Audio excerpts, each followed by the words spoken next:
Предание старины глубокой во всех смыслах этого слова. На раскопках в центре Якутска археологи обнаружили ряд сенсационных находок возрастом в несколько сотен лет. Уникальные образцы, по словам специалистов, могут иметь статус ценностей федерального значения. О том, что удалось обнаружить в материале Петра Васильева. Стук лопат, взмахи кистей, скрежет шпателя на месте будущей жилой многоэтажки. В самом разгаре археологические раскопки. В 17 веке здесь располагался острог, а в нем солдатские казармы и канцелярия воеводы, отправленного на службу на Дальний Восток. Археологи отмечают, что сам острог когда-то был практически полностью уничтожен огнем. Именно здесь проводятся спасательные раскопки. Что такое спасательные раскопки? Это когда все артефакты, все, что было найдено, оно поднимается и сохраняется, передается в музей и так далее. То есть здесь важно сохранить вот это вот культурное наследие для последующих поколений.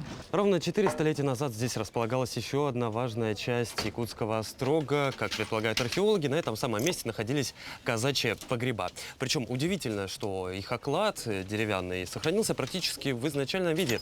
Ведь в условиях вечной мерзлоты дерево чувствует себя как в консервной банке. Теперь самое главное – это убрать остатки лишнего грунта.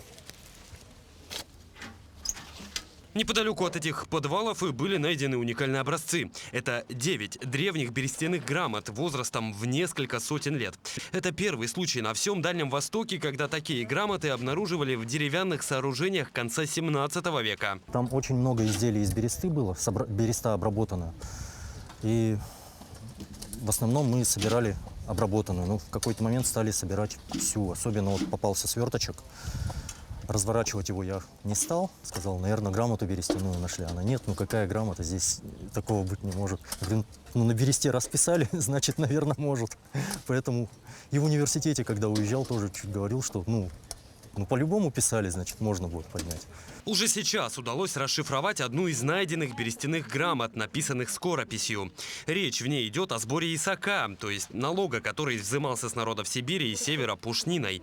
Теперь главная задача – окончательно распрямить находку и завершить расшифровку. Сейчас ей нужно высохнуть в правильном положении, правильно, в смысле прямо, потому что береста влажная имеет свойство